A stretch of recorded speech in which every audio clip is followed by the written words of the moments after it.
이번 시간에 배울 학습 목표를 확인해 보세요.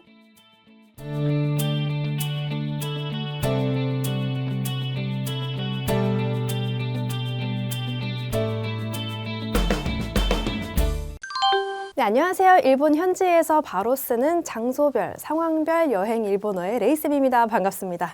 자, 이번엔 첫 시간인데요. 자, 첫 시간이니만큼 히라가나, 가타카나 바로 알기 시간을 좀 가져볼까 합니다. 히라가나, 가타카나 말만 들어봤지 여러분들 도대체 뭔지 모르시는 분들 정말 많으실 거예요. 사실 오늘은 히라가나를 하나하나 써보면서 배우는 시간은 아니고요. 히라가나가 도대체 뭔지, 또 어떨 때 쓰는지, 그리고 가타카나는 또 언제, 어떨 때 쓰는 건지, 왜 두 개나 있는 건지에 대해서 이해하는 시간을 가져볼 겁니다. 자, 준비됐나요? 바로 시작해 볼게요. 자, 첫 번째로 히라가나에 대해서 알아볼게요. 자, 히라가나는 일단은 일본어에서 가장 기본이 되는 문자입니다. 말 그대로 우리나라의 기역, 니은, 디귿, 리을, 가나다라와 같다라고 생각해 주시면 될 것 같은데요. 이렇게 히라가나란 가장 일반적인 단어의 어미의 조사, 그리고 동사, 형용사의 활용형 등에 사용을 한다라는데 지금은 그렇게 모르셔도 괜찮습니다. 근데 어떨 때 쓰냐? 아이들은 한자를 잘 모르잖아요. 일본 가보신 분들은 아실 거예요. 한자가 너무너무 많이 있어요. 그래서 그 한자들을 사실은 아이들은 읽을 수가 없거든요. 그때 이제 한자 위에다가 히라가나를 써줍니다. 혹은 또 한자 발음을 알려주기도 하고요. 자, 어떻게 쓰는지 한번 같이 볼게요. 예를 들어서 이렇게 되어 있습니다. 일본어는 이렇게 스시오 타베마스라고 해서 한자도 쓰고요. 이렇게 생긴 애들이 히라가나입니다. 요렇게. 그래서 이때 한자를 쓸 때 한자를 어떻게 읽는지 모르시는 분들이 많잖아요. 그때 위에다가 이렇게 히라가나를 써줍니다. 이러면 아, 저거를 타라고 읽는구나 라고 사람들이 이해할 수가 있는 거죠.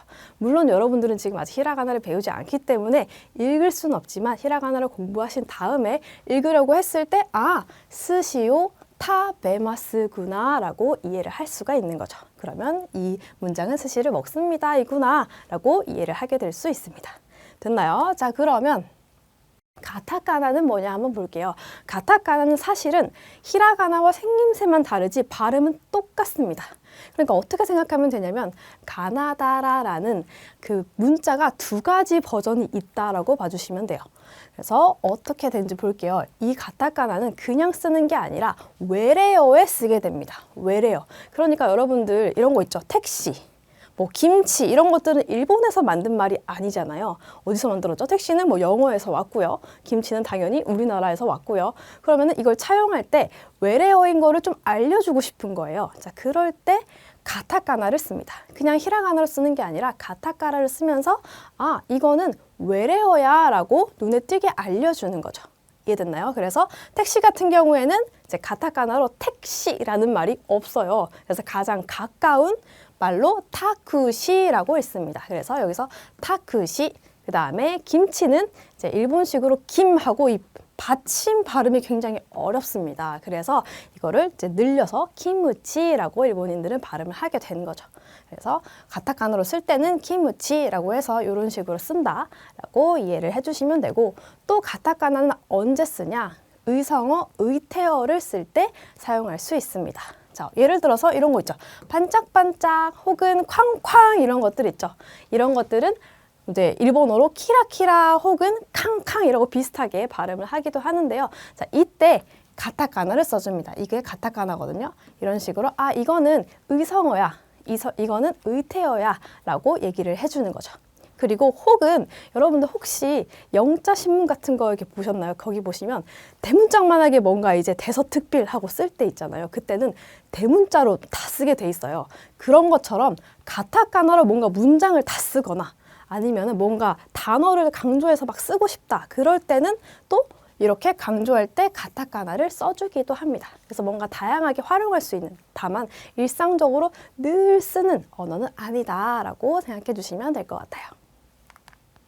자, 그러면 히라가나가 어떻게 생겼는지만 한번 볼게요. 지금 보시면은 다 이렇게 지렁이 기어가듯이 되어 있지만 하나하나 여러분들이 써보시면서 외우셔야 하고요. 지금은 제가 하나하나 뭔가 이건 이렇게 쓰는 거예요 라고 알려드리지는 않을 건데 보시면서 아, 이렇게 있구나만 이해해 주시면 돼요. 근데 일단 특징은 동글동글한 게 특징입니다. 뭔가 좀 지렁이 기어가듯이 동글동글하게 되어 있는 게 특징이고요. 그리고 특징을 뭐 하나 얘기해 드리자면, 자, 이렇게 보시면 아, 이, 우, 에, 오, 단이라고 있어요. 그래서 다 소리가 아 소리, 이 소리, 우 소리, 에, 오 소리가 납니다. 예를 들어서 여기 보시면은 이제 키역으로 우리나라 말로 키역이다라고 보시면 돼요. 그래서 키역이 아랑 합치면 카가 되죠. 그래서 카, 그럼 이 소리가 나면 키, 우 소리가 나면 쿠 이렇게 되는 거죠. 이해되죠? 그래서 카, 키, 쿠, 케, 고 이런 식으로 흘러가게 돼요. 자, 그러면 자, 이 세로는 어떻게 돼 있냐? 세로는 우리나라 말로 자음이다라고 보시면 돼요. 그래서 아, 카, 사, 타, 나, 하, 마, 야, 라, 와 이렇게 돼 있습니다. 그래서 예를 들어 하나만 해볼까요? 마행이면 우리나라 미음이라고 생각해 주시면 돼요. 그래서 미음이 아랑 만나면 마가 되죠. 그리고 예를 들어서 오단이면은 오가 붙으면 모가 되겠죠. 그래서 이런 식으로 됩니다. 그러면 여러분들은 아마 책에는 이해가 됐을 거예요. 이제 가장 숙제는 뭐죠? 숙제는 여러분들 이거 각각 어떻게 쓰는지 헷갈려 하는 거, 그게 문제겠죠. 근데 보면은 비슷한 히라가나들이 조금 있습니다. 그래서 비슷한 히라가나들을 어떻게 구분하는지 제가 그 부분만 짚어드리고 넘어갈게요. 자, 일단은 이거 볼게요. 자, 사랑 치가 있습니다. 다른 거는 방향밖에 다르지 않아요. 방향이 반대입니다. 그래서 사는요, 보통 이렇게 해서 오른쪽이 비어 있어요. 근데 치는요, 왼쪽이 비어 있습니다. 그래서 이거 너무 많이 헷갈려들 하세요. 처음에 할 때. 이게 치인가? 반대가 치인가? 라고 하면서 헷갈리시는데, 자, 오른쪽이 이렇게 오자 모양을 한 게 치다 라고 생각을 해주시면 되고요. 다음은 너무 비슷한 세 가지가 있습니다. 자, 이 셋의 다른 건 뭘까요? 어디 부분이 다를까요? 바로 앞엔 똑같습니다. 똑같은데 끝부분이 달라요. 맨 마지막에 이 부분만 다르게 되어 있습니다. 보이시나요? 자, 어떻게 달라요? 자, 와는요, 이렇게 쓴 다음에 안쪽으로 말아서 끝납니다. 그냥 끝이 나요. 근데 네는요, 동글동글 말아주게 돼 있어요. 똑같이 가요. 이거는 다 똑같습니다. 근데 마지막에만 한번 말아줍니다. 그러면 네가 되고요. 그 다음에 또 비슷한 애가 레인데, 레는요, 갑니다. 똑같이 간 다음에 얘는 밖으로 뻗쳐요. 뻗쳐줘야지 레가 됩니다. 됐죠? 그래서 끝부분이 다른데 얘는 와, 얘는 네, 얘는 레다 라고 봐주시면 됩니다. 다음 또 볼게요. 자, 또 비슷한 친구들이 나왔습니다. 뭔가 앞에는 비슷한 것 같아요. 얘도 끝부분이 다르다 라고 봐주시면 돼요. 이렇게 끝부분이 다르죠. 나머지는 다 똑같습니다. 그래서 매 볼게요. 매는 이렇게 먼저 긋고요. 동글동글 말아준 다음에 여기서 그냥 끝내주시면 돼요. 근데 눈은요, 조금 더 돌아가야 됩니다. 어떻게? 이렇게 똑같이 갔어요. 갔는데 마지막에 말아서 마무리. 이렇게 하면은 마지막 끝부분이 차이가 나는 애들이지만 매랑 누다라고 보시면 돼요. 그래서 조금 더 길게 늘어진 애가 누인데요. 선생님 이거 어떻게 구분하는지 모르겠어요 라고 하시는 분들이 있는데, 제가 약간의 팁을 드리면 누라고 쓸 때 이렇게 길게 가잖아요. 그쵸? 그때 누 늘리진 것처럼 얘도 누 늘려가지고 좀 더 길게 빼준다 라고 생각을 해주시면 좋습니다. 뭐 마음에 안 드시는 분들도 있겠지만 넘어갈게요. 자, 그리고 루랑 로입니다. 얘도 비슷해요. 얘도 비슷하게 동그랗게 마냐 아니냐의 차이라고 봐주시면 될 것 같아요. 볼게요. 자, 루는요, 얘는 루 길게 빼가지고 동그랗게 말아줍니다. 그래서 숫자 3을 그린 다음에 좀 더 말아준다 라고 생각해 주시면 돼요. 근데 로는요, 똑같이 그냥 3이다 라고 생각해 주시면 돼요. 그래서 마지막 부분이 다른데 얘는 루, 얘는 로. 됐죠? 그 다음에 자, 이거는 볼게요. 여러분들이 이제 뭐 히라가나를 조금 공부했다라고 하면은 어떤 걸 공부했는지 모르겠는데 보통은 이제 이걸 공부해서 오세요. 자, 선생님 저는 키를 이렇게 배웠어요. 키 이렇게 쓴다면서요. 근데 어떤 이제 뭐 간판을 보거나 아니면 누가 다른 걸 쓴 걸 봤는데 여기가 떨어져 있는 거예요. 선생님 도대체 이게 뭐예요? 나는 이걸 배운 적이 없는데요? 사실은 똑같은 겁니다. 왜요?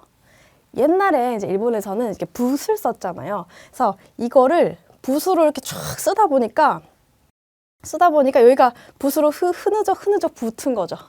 그렇다 보니까 이것도 되고 이것도 돼. 이 개념이 된 거예요. 그래서 이렇게 떨어뜨리는 것도 키고요. 붙어 있는 것도 키다. 그래서 원하시는 것을 쓰시면 됩니다. 그래서 여러분들 일본어 이제 자판을 이렇게 칠 때 보시면은 이제 여러 가지 글꼴체가 있잖아요. 보시면 어떤 글꼴은 이걸 쓰고요. 어떤 글꼴은 이걸 씁니다. 어떤 게 더 좋은 거예요? 물으시는 분들이 있는데 그런 거는 없습니다. 그래서 원하시는 거 쓰시면 되고요. 또 비슷하게 이 친구도 마찬가지예요. 얘는 자 이렇게 오른쪽이 비어 있는 게 4라 그랬죠? 그래서 보통 이제 이걸 배워 오시는데 선생님 여기 떨어져 있어요. 여기 떨어져 있어요. 괜찮습니다. 똑같아요. 이렇게 똑같이 흘러간다 보시면 됩니다. 그래서 요거 마음에 드시는 거 골라 쓰시면 되고요. 그다음에 소. 이 친구는 정말 많이 어려워하세요. 일단은 방향 감각도 못 잡으시는 분들도 계시고요. 일단은 요렇게 약간 숫자 3 같은데 이상한데 어디 갔다 왔다리 하는 게 소예요. 근데 얘는 좀 아예 다르게 생겼어요. 그렇죠? 얘는 약간 알파벳 Y자부터 시작한다 보시면 돼요. 알파벳 Y인 것 같은데 갔다가 오른쪽으로 갔다가 다시 한번 꺾어서 동그랗게 말아줍니다. 그래서 얘는 똑같아요. 근데 보통의 사람들은 이 오른쪽 거를 조금 더 많이 쓰기는 합니다. 근데 나는 얘가 예쁜데 하시면 얘 쓰셔도 전혀 상관이 없습니다. 그래서 이 소랑 이 소는 완벽하게 같은 친구다라고 봐주시면 돼요. 그다음에 봅시다. 이 친구는 후입니다. 후는요. 이제 조금 보이시나요? 약간 붓글씨다 보니까 여기가 그냥 붙은 거구나 라고 봐줄 수 있을 것 같아요. 그래서 후는 사실은 이렇게 다 떨어뜨려도 되고요. 하나 다 떨어뜨려도 되고요. 어떤 분들은 이렇게 쓰기도 해요. 이렇게 쓰기도 하고요. 어떤 분들은 그냥 몰라 하고 다 붙여 쓰기도 합니다. 괜찮습니다. 그래서 내가 어떤 걸 좋아하냐에 따라서 그냥 골라서 써주시면 되는데 보통은 저는 이제 이 후를 많이 씁니다. 그냥 약간 흘리들이 써가지고 이렇게 쓰면은 후라고 해서 저는 요거를 많이 사용을 하고 있습니다. 자, 다음 마지막으로 리 볼게요. 자, 이 리는 간단해요. 그냥 길게 오른쪽에 조금 더 길게 써주시면 돼요. 그래서 보통은 이걸 많이 배워 오시는데 이렇게 연결이 되어 있을 수도 있어요. 이렇게는 평소에 글로 쓸 때는 거의 쓰지 않습니다. 그냥 약간 이제 프린트 했을 때라든지 어떤 글꼴체라든지 있는 거지 이 표현은 잘 쓰진 않지만 이것도 같은 리다라고 생각을 해주시면 됩니다. 됐나요? 자, 그러면 가타카나를 한번 볼게요. 가타카나는 사실은 엄청 비슷해요 라고 하는 건 없어서 그냥 이렇게 네모네모 각진 친구들이 가타카나구나 라고 해서 사실은 몰라도 쟤는 딱딱하게 생겼으니까 가타카나겠다 라고는 여러분들이 판단을 하실 수 있어요. 그러니까 이렇게 좀 이런 애들은 가타카나니까 저거 외국어겠구나 대충 아니면 혹은 뭐 이상하게 의태어겠지만 보통은 다 외국어이기 때문에 이걸 보고서 그렇게 생각해 주시면 되는데 조금 더 제가 설명을 해드릴게요. 히라가나 가타카나에는 저것만 있는 게 아니라 사실은 타금 반타금이라는 것도 있어요. 근데 타금 반타금 이 말은 사실은 몰라도 되죠. 여러분 몰라도 됩니다. 근데 히라가나 가타카나를 어떻게 조금 더 다양하게 읽을 수 있는지를 알려드리려고 해요. 그래서 제가 카, 사, 타, 하 여기에다가 뭘 붙여요. 그러면 다른 소리가 납니다. 그래서 여기에 뭐라고 되어 있냐면은 이 점점이라는 게 있고요. 그 다음에 여기 동그라미가 있어요. 이걸 붙이면 다른 소리가 납니다. 근데 우리 히라가나 가타카나 했잖아요. 히라가나든 가타카나든 상관이 없습니다. 카 소리가 나는 거, 이 소리가 나는 거, 이 소리 나는 거에다가만 붙이면은 다른 소리가 나요. 어떻게요? 이렇게. 그래서 카가 여기 볼게요. 카가 원래 히라가나로 했을 때 이렇게 생겼죠? 근데 여기다가 점점을 붙이는 거예요. 점점 붙이면요. 원래는 카였는데요. 어떻게? 가 소리가 납니다. 그래서 소리가 탁해진다고 해서 타금이라고 하거든요. 근데 이런 식으로 바뀐다. 그래서 점점만 붙이면 돼요. 키에다가 하나 더 해볼까요? 키에다가 점점 붙이면은 어떻게? 키가 기가 된다라고 봐주시면 돼요. 그래서 가기, 구, 개고 이렇게 되는 거죠. 다른 거 하나만 더 해볼까요? 예를 들어서 하입니다. 하는 조금 특이한 게 하가 점점을 붙이면은 탁한 소리가 비읍이 난다고 생각을 하더라고요. 그래서 하가 바가 됩니다. 그래서 바비부베보가 되는 거죠. 선생님, 근데 동그라미 붙이면요. 동그라미 붙이는 거는 반타금이라고 하는데 반타금 볼게요. 동그라미는 하에밖에 붙일 수 없어요. 하행에. 그래서 하히후호에 동그라미를 붙여줄게요. 자, 그럼 어떻게 되는지 볼까요? 하가 파가 됩니다. 이렇게.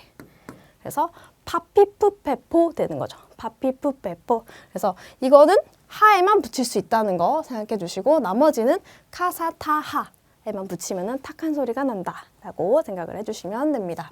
여러분 지금 이거 외우라고 하는 거 아니에요. 이해하는 겁니다. 아, 이렇게 이 사람들은 읽는구나. 일본어는 이렇게 하는 거구나. 이해를 해주시면 돼요. 그 다음에 요음이라는 것도 있는데 사실 요음은 이런 용어는 몰라도 되고요. 이 요음이 가장 한국어랑 좀 비슷합니다. 어떻게? 얘네인데 뭐 외울 필요 없어요. 필요 없습니다. 왜냐하면 이 소리가 나는 모든 애들에게 해당이 돼요. 그래서 이 소리가 나는 애들한테 야유요를 야유요거든요. 그래서 야유요를 작게 붙여요. 작게 붙이면은 우리나라 발음으로 약간 모음이랑 합쳐진 발음이 됩니다. 어떻게 하는지 볼게요. 예를 들어서 키죠. 키는 이 소리가 나는 친구잖아요. 키에다가 요를 붙여볼게요. 요를 근데 요가 원래 요렇게 생겼거든요. 근데 요를 조그맣게 써주는 거예요. 그럼 여러분들 키역에다가 요를 써주면 어떻게 읽죠? 쿄가 되죠. 쿄.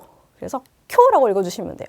만약에 이렇게 키요라고 썼으면 똑같이 썼으면 키요라고 읽어야 돼요. 근데 내가 조그맣게 썼어요. 그러면 쿄라고 한 글자가 되는 거죠. 이해됐나요? 그래서 이런 것들을 요음이라고 하는데 아, 그냥 이렇게 읽는구나 이해를 해주시면 됩니다. 됐죠? 그래서 딱 하나만 더 해볼게요. 뭐 해볼까요? 이거 해볼까요? 니에다가 유를 조그맣게 붙여볼게요. 붙이면은 이게 한 글자인 거죠. 그래서 니은이랑 유랑 합쳐졌으니까 어떻게 발음해요? 뉴가 되겠죠. 그래서 뉴라고 해주시면 되고 이렇게 조그만 애랑 합체가 돼서 하나의 글자가 되는 것을 요음이다 라고 봐주시면 돼요. 자, 마지막으로 향해 가고 있습니다. 자, 초금이라는 게 있는데 초금은 사실은 뭐 몰라도 되는 거고요. 그냥 츠라고 하는 애가 초금입니다. 어떻게? 츠를 조그맣게 써요. 츠를 크게 쓰는 게 아니라 그 반만큼 조그맣게 써요. 그러면 우리나라의 숏 받침이 됩니다. 이것만 기억해 주시면 돼요. 자, 제가 여기다가 자, 츠는 이렇게 오는데 4가지로 발음돼 라고 썼어요. 사실은 정성은 이게 맞지만 저는 이렇게 추천을 하지 않습니다. 왜? 뒤에서 제가 보여드릴게요. 일본어 발음 중에서 중요한 요소인 발음, 에 대해서 설명을 조금 더 드리겠습니다. 먼저 한 가지 중요한 포인트부터 말씀드릴게요. 일본어에서 이라는 이 발음은 초금과는 다른 개념입니다. 초금은 소리를 한 번 멈추는 느낌이고 은 하나의 독립된 소리입니다. 그리고 이 두 가지는 공통적으로 중요한 특징이 있는데요. 바로 하나의 길이를 가진다는 점, 즉 일본어에서 말하는 한 박자, 한 길이를 차지한다는 것입니다. 이 박자의 개념이라는 것이 일본어 발음에서는 굉장히 중요합니다. 예를 들어서 곤니치와를 보면 이렇게 각각 곤니치와 각각 하나씩의 길이를 가지고 있습니다. 그래서 도 절대 그냥 짧게 넘어가시면 안 되고 하나의 박자로 하나의 길이로 분명하게 발음을 해주셔야 됩니다. 자, 이제 의 발음 방법을 살펴볼게요. 은 뒤에 오는 글자에 따라 소리가 조금씩 달라집니다.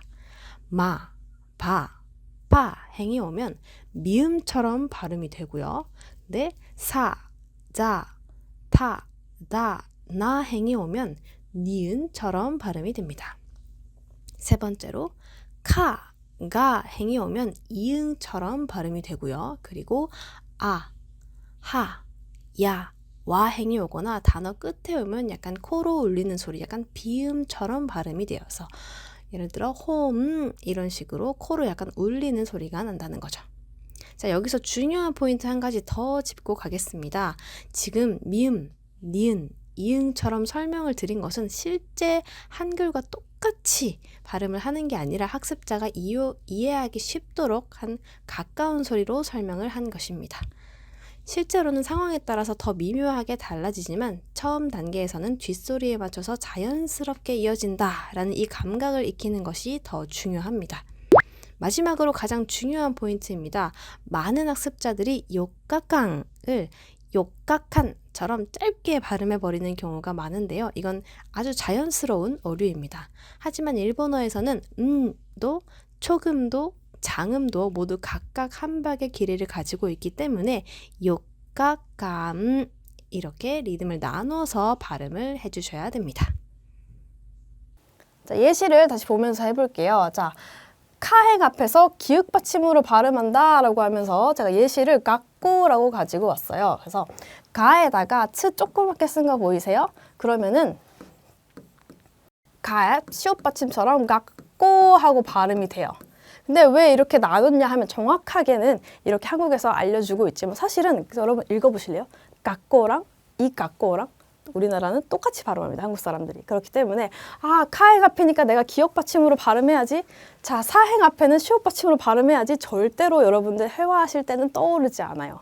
그렇기 때문에 모든 받침을 다 시옷 받침으로 한다라고 생각해 주시면 될 것 같아요. 같이 읽어볼게요. 갖고 그 다음에 일기는 니끼라고 해요. 그래서 니끼를 카 앞이니까 기역 받침을 해서 니끼라고 해야지 라고 하는 것보다는 그냥 츠 조그맣게니까 니키라고 해야겠다 생각해 주시면 돼요. 그러면 여러분들 자연스럽게 니키라고 발음하고 계실 거예요. 그렇기 때문에 보시면 되고, 자, 사도 볼게요. 자, 이사이 하고 한 살은 이사이라고 합니다. 조그맣게 츠가 들어갔죠. 그래서 이거는 똑같이 그냥 시옷 받침 쓰시면 돼요. 그래서 이사이. 그리고 실제 하면 지사이거든요. 조그맣게 썼죠. 그래서 지사이에서 시옷 받침 들어갔고요. 그다음에 타행 앞에서는 디귿 받침으로 한다라고 했지만 사실은 이것도 똑같이 시옷하나 디귿이나 여러분들 발음은 똑같이 하실 거예요. 제따이 똑같죠. 그래서 머리 아프게 디귿 받침이야 라고 외우지 마시고 그냥 시옷 받침이다 라고 보시면 됩니다. 남편 같은 경우도 옷도라고 해서 이거 그대로 시옷으로 읽어도 되죠. 그래서 옷도 그리고 타행 앞에서는 비읍 받침으로 한다라고 했는데 요거는 볼게요. 여러분들 이거 많이 표현 들어봤을 것 같아요. 많이 하면은 이빠이라는 표현 들어보셨을 거예요. 이때 이빠이도 사실은 읽어볼게요. 이빠이 하나 비읍 받침은 여러분들 발음은 똑같이 하실 거예요. 이빠이 그죠? 그러니까 시옷 받침이다 생각하시고 읽어주시면 돼요. 그리고 표 같은 경우에는 기쁘라고 발음을 합니다. 그래서 츠가 조그맣게 썼다 그러면 시옷 받침이구나 라고 생각을 해주시면 돼요. 자, 좋습니다. 여러분들 여기까지 제가 히라가나 가타카나 한번 설명을 해드렸는데 어떠셨나요? 이게 사실은 외우는 게 여러분들 시간이 많이 걸리지 이해하는 데는 크게 어렵지 않았을 거라고 생각이 듭니다. 그렇죠? 그러니까 여러분들 우리는 실전 회화가 좀 위주긴 하지만 나는 히라가나 가타카나 공부를 해야겠어 라고 하시면은 좀 스스로 외우시면서 한번 보시고 복습을 해보시는 게 좋을 것 같습니다. 됐나요? 좋습니다. 저희는 다음 시간에 또 뵙도록 하겠습니다. 수고하셨습니다. 이번 시간 학습한 내용을 정리해 보세요.